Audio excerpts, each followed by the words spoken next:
आलोक जी, आप ही की पार्टी के विधायक हैं, इस बार उम्मीदवार भी हैं और वो दंगों की आशंका जता रहे हैं। वो खुद डरे हुए हैं या वोटर को डरा रहे हैं? देखिए, मुझे लगता है कि एक लंबा प्रकरण चल रहा है। जिस तरह से अभी पिछले 15 दिनों में हमने इलेक्शन कमीशन को भी कई मुद्दों पर कंप्लेंट की।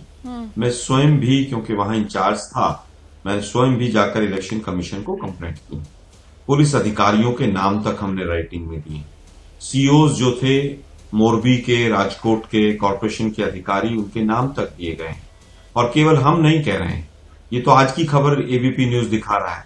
अगर आज गुजरात के आप तमाम न्यूज़पेपर्स को देखेंगे तो उसमें पूरी तरह से ये तमाम चीजें छपी हुई हैं। ये गुजरात समाचार की न्यूज मेरे पास है फ्रंट पेज की, कि यूपी और बिहार के जो लोग हैं उनको भड़काया जा रहा है, उनको वहां पर परेशान किया जा रहा है और पुलिस अधिकारियों के नाम तक हैं। ये 17 साल से प्रोविजन स्टोर चला रहे थे और हर दिन 8 से 9 हजार का बिजनेस करते थे। अचानक से ये दोगुना हो गया। जानना चाहते हो कैसे? तो फ्रीडम ऐप को अभी डाउनलोड करें।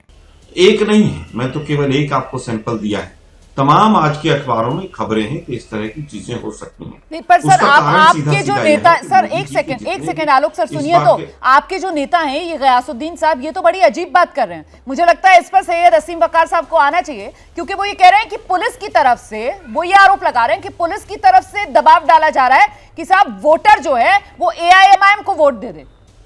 वकार साहब, मतलब कांग्रेस के विधायक 3 बार के, और वो कह रहे हैं कि साहब वोटर पर दबाव डाला जा रहा है कि वो बट जाए, वो AIMIM को वोट दे दे। मतलब आप लोगों ने सेटिंग कर ली है कि गुजरात पुलिस से? हो क्या रहा है?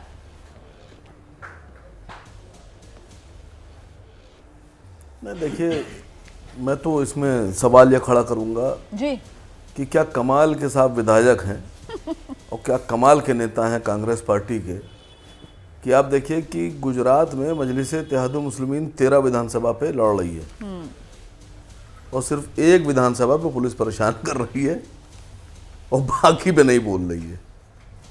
सर, मैं आलोक शर्मा जी को एक मशवरा देना चाहता हूँ। आपसे रिक्वेस्ट है कि अब थोड़े से अक्लमंद लोगों को अपने साथ रखना शुरू कीजिए, जो अच्छी स्ट्रेटजी बना सकें, जिनके पास अकल हो। आपकी लड़ाई बीजेपी से है। मैं एक दिन एक चैनल पे बोल रहा था कि आप लड़ाई कैसे लड़ रहे हैं। आप ये समझिए कि लड़ाई हो रही है पाकिस्तान से, गोली चल रही है, आप पे हमला हो रहा है पाकिस्तान से, और आप वापस गोली चला रहे हैं बांग्लादेश, भूटान, नेपाल पे। आप जंग नहीं जीत सकते। जो आपका मुख्य मुकाबिल है, क्या कहां से कहां बात उससे आप लड़ाई नहीं लड़ रहे हैं। सर, मेरी आपसे हाथ जोड़ के गुजारिश है, इस तरह के प्रोपेगेंडे मत फैलाइए।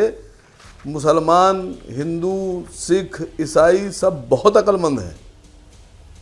उनको अगर आपको कोई प्रोपेगेंडा फैलाना भी है, कोई बात कहना भी है, तो थोड़ा अकल से फैलाइए। मैं दोबारा से देखिए, बीजेपी के नेता इंतजार कर रहे हैं, बीजेपी के नेता इंतजार कर रहे हैं। कमलेश भाई, मैं आपके पास आऊं उससे पहले आलोक जी आप ही के पास आ रही हूँ, आलोक जी, और जनता को ये बताते हुए आ रही हूँ, दर्शक को ये बताते हुए आ रही हूं कि ये जो खींचतान हो रही है, ये फिलहाल अहमदाबाद के बारे में आप ये जान लीजिए। वैसे तो 21 विधानसभा सीटें अहमदाबाद में, लेकिन दरअसल जो 5 सीटें ऐसी हैं अहमदाबाद में जो मुस्लिम बहुल सीटें हैं, और ये जो 5 सीटें मुस्लिम बहुल सीटें हैं अहमदाबाद में, इनमें 2017 में 4 पर कांग्रेस ने जीत दर्ज की थी। इस बार क्या कांग्रेस की जमीन खिसक रही है? इसी वजह से ये डर, आलोक जी? देखिए, मुझे लगता है कांग्रेस की जमीन नहीं, कांग्रेस का तो आसमान भी खिसका हुआ है। अगर नोएडा के मीडिया चैनल्स की सोचें तो जो विषय गंभीर है उसको, उसी विषय को, गंभीरता को समझिए रोमाना जी। ये कांग्रेस की जमीन खिसकने का विषय नहीं। उन्होंने बहुत बड़ा एक आरोप लगाया है, और केवल उन्होंने आरोप नहीं लगाया, तमाम लोगों ने इस तरह के आरोप लगाए हैं। उसको देखा जाए। और ये MIM वाले भी अकल बांटने लगे तो भाई अपनी अकल अपने पास ही रखिए।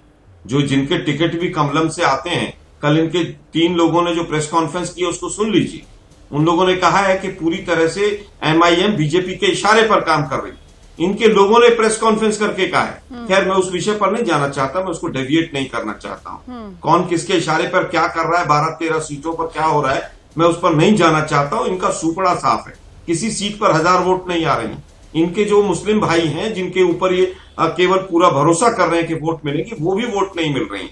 बीजेपी के इशारे पर इनके घुमाकर आप वहीं पर आ गए ना, सभाएं कर चाहे रहे हैं। एआईएमआई यहाँ हो सभाएं चाहे कीजिए, आम वहाँ आदमी मत पार्टी कीजिए। हो, और ये कांग्रेस यहाँ की पर तरफ से हमें बार बार एक मिनट आरोप यही सुनिए कि ना साहब मैम। ये बीजेपी की बी टीम है। सुनिए ना मैम। एक सेकंड सर, लेकिन अब कटघरे में अरे तो इन सुनिए ना। तमाम आरोपों के तो आपने बीजेपी गजब को ही है। खड़ा किया है ना, एक एक मिनट रिएक्शन रुकिए तो ना। ले लीजिए ना। बीजेपी के नेता इतनी देर से अपनी अरे बारी का मैं इंतजार कर रहे हैं, वही एक तो- जरा मैं उनसे एक भी तो मिनट सुनिए रिएक्शन ना ले मैम, लीजिए एक ना। मिनट सुनिए तो कमलेश सही भाई, रोमाना जी। कमलेश भाई, रोमाना यहाँ जी, पर सुनिए तो कांग्रेस सही जो एक है मिनट। घुमा फिरा कर सुनिए ना, घेराबंदी बीजेपी की रोमाना कर जी, रही एक है। मिनट सुनिए आइए तो जरा सही, बात को पूरा तो होने दीजिए। सर, इतनी गजब देर है से भाई, आप ही बोल रहे हैं सर। आप जब से डिबेट शुरू हुई है दो बार आप बोल चुके हैं। अच्छा सर, अरे मैम please। कंक्लूजन पर तो पहुंचते दीजिए सर हो किसी गया बात सर को। कंक्लूजन, बी टीम करार दे दिया आपने बीजेपी की इमाम को। अब रुक जाइए ना Conclusion सर, होगा तो कमलेश जी ठीक को है, आने आप दीजिए। debate आइए कर लीजिए। कमलेश जी। धन्यवाद।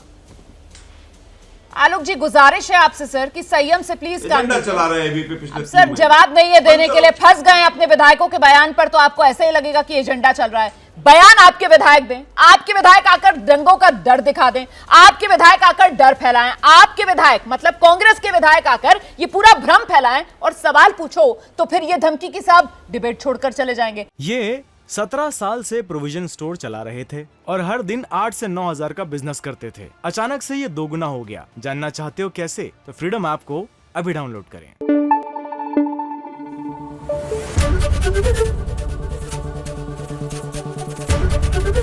एबीपी न्यूज आपको रखे आगे।